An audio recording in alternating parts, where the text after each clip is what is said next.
Dear students, ఈ వీడియోలో నేను యాసిడ్ మీడియంలో అయాన్ ఎలక్ట్రాన్ పద్ధతిలో ఒక అయానిక్ ఈక్వేషన్ని ఎలా బ్యాలెన్స్ చేయాలి చెప్పబోతున్నాను.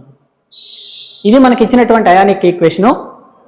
సో దీనికి ఎలా మనం ఆన్సర్ చేయాలి, 4 మార్క్స్కి ఇస్తారు ఖచ్చితంగా, చాలా ఇంపార్టెంట్ ఇది. ఫస్ట్ పాయింట్ ఏంటంటే స్కెల్టన్ ఈక్వేషన్, అంటే వాళ్ళు ఇచ్చిన ఈక్వేషన్ని అలాగే రాసుకోవాలి. Second point right oxidation numbers on skeleton equation. ఇది చాలా ఇంపార్టెంట్ పాయింట్ అన్నమాట. మరి దీని మీద ఆక్సిడేషన్ నెంబర్స్ రాస్తేనే సగం పని అయిపోయినట్టు. ఫస్ట్ స్కెల్టన్ ఈక్వేషన్ రాసుకుందాం. ఏమది? Cr2 O7 2- plus SO2 gives rise to Cr3 plus SO4 2-. ఇది స్కెల్టన్ ఈక్వేషన్. ఈ ఈక్వేషన్ మీద మనం ఆక్సిడేషన్ నెంబర్స్ రాయాలి. ఆక్సిడేషన్ నెంబర్ 7 ఆక్సిజన్స్ ఉంటే కూడా ఒక ఆక్సిడేషన్ నెంబరే దానికి పైన రాయాలి. కాబట్టి ఇక్కడ రాస్తాను నేను -2. ఇప్పుడు క్రోమియం ఆక్సిడేషన్ నెంబర్ కనుక్కోవాలి. 2 క్రోమియంలు ఉన్నాయి కాబట్టి 2x అనుకుంటా. 7 ఆక్సిజన్లకి -14 ఈజ్ ఈక్వల్ టు, ఒక ఆక్సిజన్కి -2 కదా, 7 ఆక్సిజన్లకి -14 ఈజ్ ఈక్వల్, దీని మీద ఉండే ఛార్జ్ ఎంత? -2. కాబట్టి 2x ఈజ్ ఈక్వల్ టు -2 + 14 అవుతుంది. అప్పుడు 2x ఈజ్ ఈక్వల్ టు 12 అవుతుంది. అప్పుడు x ఈజ్ ఈక్వల్ టు +6 అవుతుంది. 12/2 +6. కాబట్టి క్రోమియం ఆక్సిడేషన్ స్టేటు +6. అదేవిధంగా ఆక్సిజన్ ఆక్సిడేషన్ స్టేటు -2. సల్ఫర్కి x అనుకున్నామంటే x - 4 = 0. దీని మీద ఏమీ లేదు కాబట్టి ఛార్జ్. అప్పుడు సల్ఫర్కి ఏమవుతుంది? +4 వస్తుంది. నెక్స్ట్, ఇది మోనో అటామిక్ అయాన్ కాబట్టి దీని ఆక్సిడేషన్ నెంబర్ దీని మీద ఉండే ఛార్జ్కి ఈక్వల్ కాబట్టి +3. నెక్స్ట్, ఇక్కడ ఆక్సిజన్ ఆక్సిడేషన్ స్టేటు ఒక ఆక్సిజన్కి రాయాలి కాబట్టి -2. సల్ఫర్ ఆక్సిడేషన్ స్టేట్ ఎంత అవుతుంది ఇక్కడ కనుక్కుందాం. సల్ఫర్కి x అనుకుందాం కాబట్టి x -8 ఈజ్ ఈక్వల్ టు -2. అప్పుడు x ఈజ్ ఈక్వల్ టు ఏమవుతుంది? -2 + 8 అంటే ఎంత? +6 వస్తుంది. కాబట్టి సల్ఫర్ ఆక్సిడేషన్ స్టేట్ ఇక్కడ ఎంత అవుతుంది? +6 అవుతుంది. సో ఇక్కడ ఏది పెరిగింది, ఏది ఇంక్రీజ్ అయింది, ఏది డిక్రీజ్ అయిందో మీరు చూసారంటే క్రోమియం ఆక్సిడేషన్ స్టేటు +6 నుంచి +3కి డిక్రీజ్ అయింది. కాబట్టి అది నోట్ చేయాలి మనం. సో నెక్స్ట్ పాయింట్లో అది నోట్ చేద్దాం. Third point, Cr oxidation number decreases from, ఎక్కడి నుంచి ఎక్కడికి డిక్రీజ్ అయింది? +6 to +3, +6 to +3 డిక్రీజ్ అయితే దాన్ని ఏమంటాము? రిడక్షన్ అని అంటాం. అదేవిధంగానే ఇంకేది ఆక్సిడేషన్ స్టేట్ ఇంక్రీజ్ అయింది? ఇక్కడ కానీ మీరు చూసారంటే సల్ఫర్ +4 ఉంది, ఇక్కడ +6 ఉంది. కాబట్టి సల్ఫర్ యొక్క ఆక్సిడేషన్ స్టేట్ ఇంక్రీజ్ అయింది. కాబట్టి ఇక్కడ రాస్తాము sulphur oxidation number increases from +4 to +6. Oxidation number increase అయితే దాన్ని ఏమంటారు? ఆక్సిడేషన్ అని అంటారు. సో ఈ విధంగా మనము ఈ రియాక్షన్లో ఏది ఆక్సిడేషన్ చెందింది, ఏది రిడక్షన్ చెందింది తెలుసుకోవచ్చు.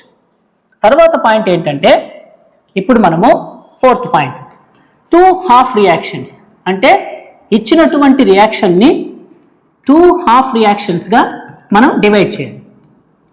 ఎలా డివైడ్ చేద్దామంటే ఫస్ట్ ఇక్కడ మిడిల్లో ఒక లైన్ తీసుకుందాము.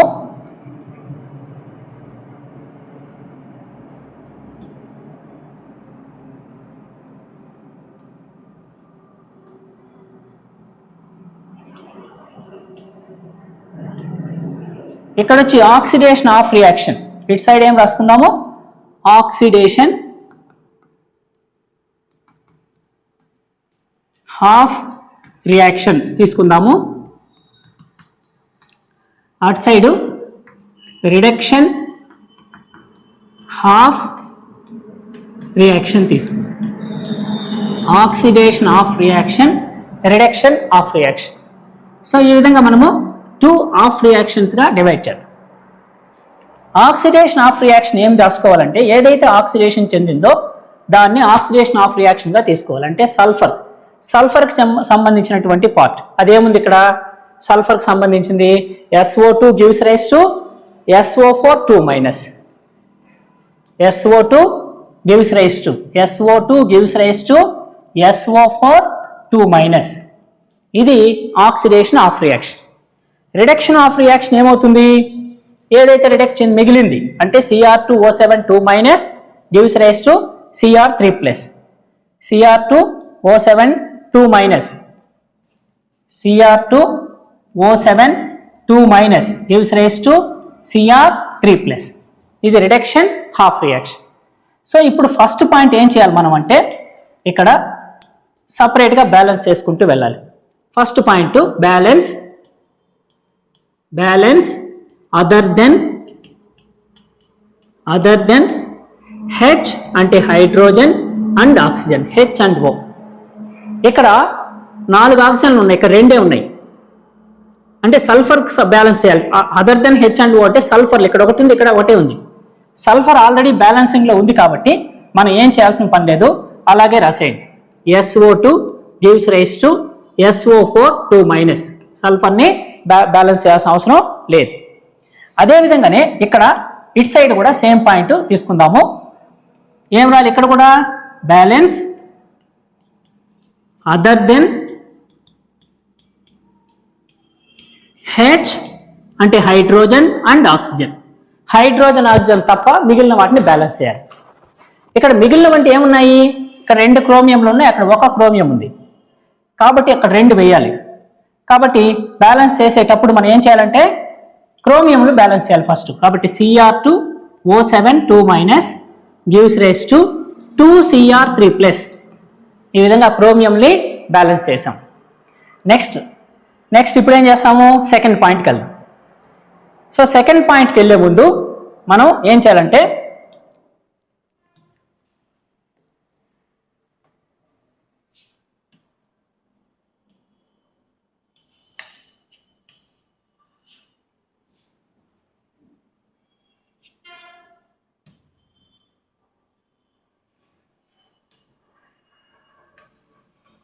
ఫస్ట్ పాయింట్ ఏం చేసాం, balance other than H and O చేసాం కదా. ఇప్పుడు బ్యాలెన్స్ ఆక్సిజన్ యాటమ్స్ని బ్యాలెన్స్ చేయాలి.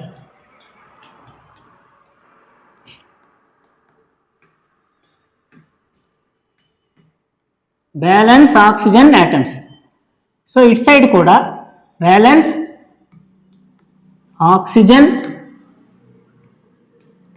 యాటమ్స్. ఆక్సిజన్ యాటమ్స్ని బ్యాలెన్స్ చేయాలి. ఆక్సిజన్ యాటమ్స్ని బ్యాలెన్స్ చేయాలంటే అవి ఏ పక్క అయితే తక్కువగా ఉంటాయో అటు సైడ్ H2Oలు కలపాలి. ఇక్కడ మనకి 4 ఆక్సిజన్లు ఉన్నాయి, ఇటు సైడ్ 2 ఉన్నాయి కాబట్టి 2H2O లెఫ్ట్ సైడ్ కలపాలి.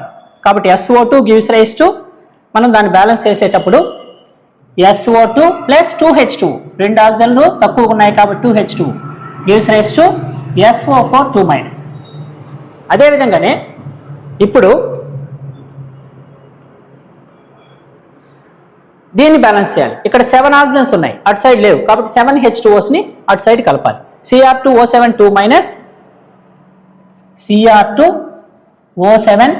2 minus gives rise to 2Cr3 plus 7 H2Osని కలపాలి. ఆక్సిజన్లు తక్కువగా ఉన్న వైపు వాటర్ మాలిక్యూల్స్ని యాడ్ చేయాలి.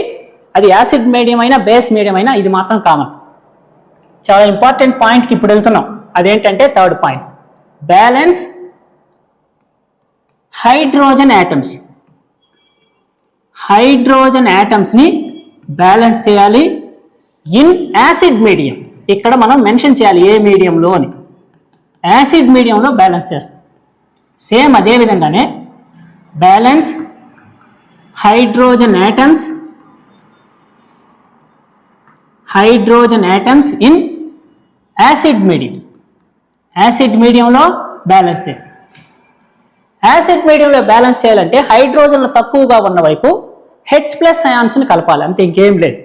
ఇక్కడ 4 హైడ్రోజన్స్ ఉన్నాయి, ఇటు సైడ్ లేవు కాబట్టి మనం H+ అయాన్స్ని కలపాలి. ఎన్ని H+ అయాన్స్ కలపాలి, 4 H+ ions. SO2 plus 2H2O gives rise to SO4 2 minus plus 4H plus 4H ప్లస్ని కలపాలి. అదేవిధంగా ఇక్కడ 714 హైడ్రోజన్స్ ఉన్నాయి, ఇటు సైడ్ లేవు కాబట్టి మనం Cr2O7 2 minus plus 14H plus కలపాలి. Gives rise to 2Cr3 plus plus 7H2. మిగిలింది అలాగే రాయాలి. హైడ్రోజన్లు కూడా బ్యాలెన్స్ అయిపోయినాయి. ఇంకా ఫోర్త్ పాయింట్ కలిపి. ఫోర్త్ పాయింట్ ఏంటంటే బ్యాలెన్స్ ఛార్జెస్ని బ్యాలెన్స్ చేయాలి. ఛార్జెస్ని బ్యాలెన్స్ చేయాలంటే ఇటు సైడ్ ఏమి ఛార్జెస్ లేవు, పైన లేవు. అటు సైడ్ వచ్చి 2 మైనస్, ఇక్కడ 4 ప్లస్, 2 మైనస్లు 4 ప్లస్లు, అంటే ఎన్ని ప్లస్లు? 2 ప్లస్లు. ఈ 2 ప్లస్లు ఈ పక్క లేవు. మైనస్లు కలపడం ద్వారా బ్యాలెన్స్ చేయాలి, ఎలక్ట్రాన్స్ని కలపడం ద్వారా. కాబట్టి ఏ పక్క మైనస్లు కలుపుతావు, ఏ పక్క ప్లస్లు ఎక్కువ ఉంటే ఆ పక్క మైనస్లు కలపాలి. ఈ 2 ప్లస్లు ఎక్స్ట్రా ఉన్నాయి దీంట్లో, కాబట్టి ఆ 2 ప్లస్లు పోవాలంటే 2 మైనస్లు రైట్ సైడ్ కలపాలి. అప్పుడు ఆ పక్క 0 అవుతాయి, ఈ పక్క 0 అవుతాయి. కాబట్టి ఏం చేయాలి? ఇప్పుడు 2 మైనస్లు రైట్ సైడ్ కలపాలి. కలుపుదాం. SO2 plus 2H2O gives rise to SO4 2 minus plus 4H plus plus 2E minus. 2 ఎలక్ట్రాన్స్ని కలిపాం. ఇప్పుడు మొత్తం 2 మైనస్, ఇక్కడ 2 మైనస్, 4 మైనస్, 4 ప్లస్, 0 అయిపోతాయి. ఇక్కడ 0గా ఉన్నాయి ఛార్జెస్. సేమ్ అదే పాయింట్ ఇక్కడ కూడా మనం ఛార్జెస్ని బ్యాలెన్స్ చేయాలి. కాబట్టి ఇక్కడ ఏం చేయాలి? బ్యాలెన్స్ ఛార్జెస్ని బ్యాలెన్స్ చేయాలి. ఛార్జెస్ని బ్యాలెన్స్ చేయాలంటే ఇక్కడ 2 మైనస్లు ఉన్నాయి, 14 ప్లస్ ఉన్నాయి. జాగ్రత్తగా చేయాలి. ఇది 2 మైనస్లు 14 ప్లస్ అంటే అర్థం ఏంటి? 12 ప్లస్లని. అటు సైడు 2 మూల 6 ప్లస్లు, ఇక్కడ 6 ప్లస్లు ఉన్నాయి. ఏం చేద్దాం? ఇప్పుడు 2 వైపులా ఈక్వల్ కావాలంటే 6 మైనస్లు లెఫ్ట్ సైడ్ కలపాలి.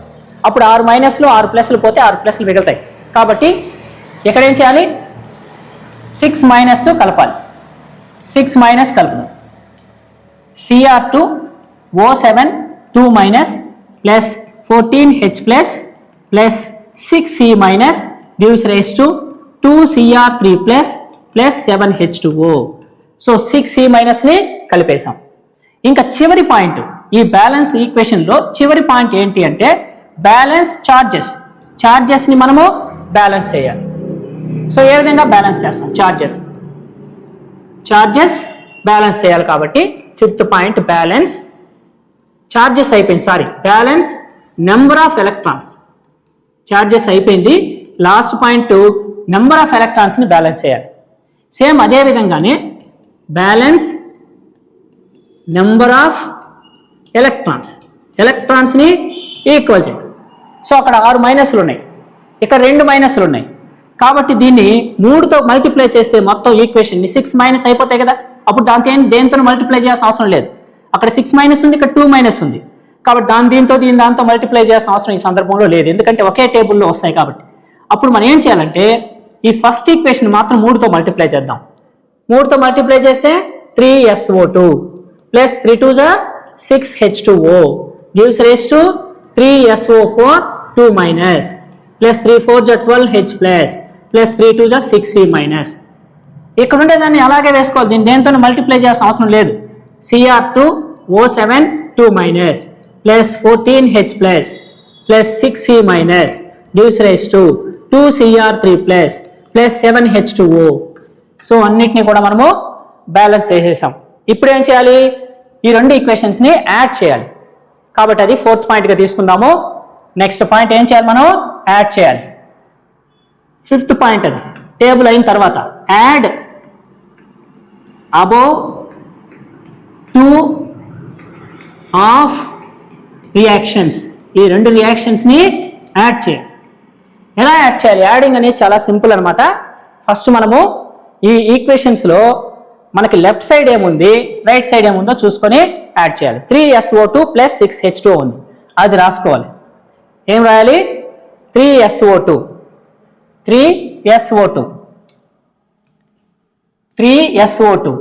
Plus 6H2O. తర్వాత ఏముంది? ఇక్కడేముంది? Cr2O7 2 minus plus 14H plus plus 6C minus. Cr2O7 2 minus plus 14H plus plus 6e minus, అంటే gives rise to left side ఉండే వాటిని యాడ్ చేయాలి. ఇప్పుడు రైట్ సైడ్ ఉండేటి యాడ్ చేయాలి. రైట్ సైడ్ ఉండేది ఏది, ఇక్కడ 3SO4 2 minus plus 14H plus 6e minus, 3SO4 minus plus 14H plus 3SO4 minus plus 14H plus 6e minus. ఇంకా రైట్ సైడ్ ఇంకా ఆ ఈక్వేషన్లో ఏముందో చూసుకుందాం. నెక్స్ట్ హాఫ్ రియాక్షన్స్లో ఏముందో చూద్దాం.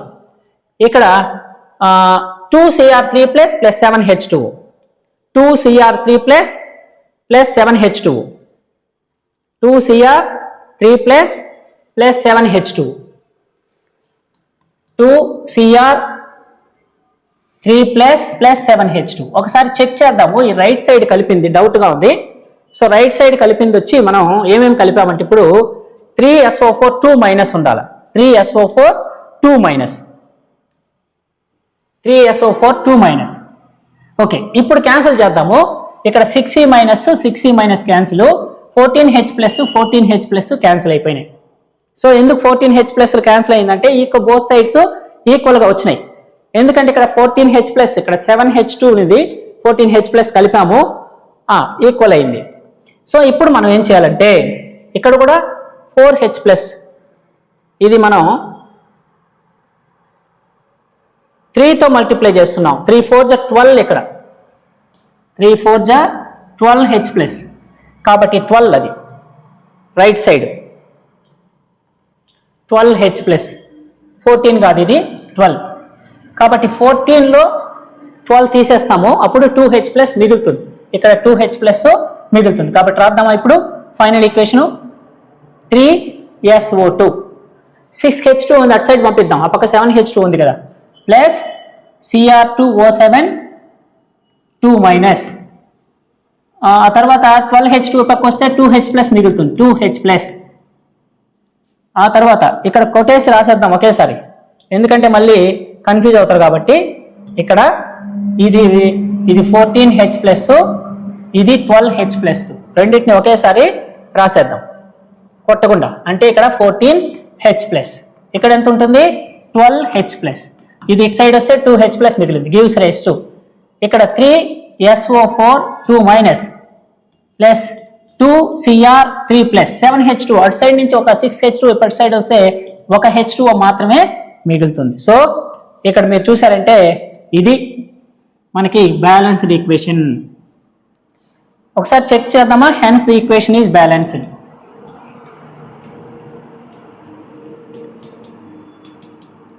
Hence the equation is balanced. So ఇక్కడ 3 సల్ఫర్లు ఉన్నాయి, అటు సైడ్ 3 ఉన్నాయి, సరిపోయినాయి. 3 2 6, 6 1 7 13 ఆక్సిజన్స్ ఉన్నాయి. ఇక్కడ కూడా 3 4 12, ఇక్కడ ఒకటి 13 సరిపోయినాయి. క్రోమియం 2 ఉన్నాయి, అటు సైడ్ 2నే ఉన్నాయి. హైడ్రోజన్ 2 ఉన్నాయి, అటు సైడ్ 2 ఉన్నాయి. చార్జెస్ ఇక్కడ 2 మైనస్ ఒక 2 ప్లస్ 0 అయిపోయింది. 3 2 6, 2 3 6, ఇక్కడ కూడా 0 అయిపోయింది. సో ఈక్వేషన్ బ్యాలెన్స్ అయిపోయింది.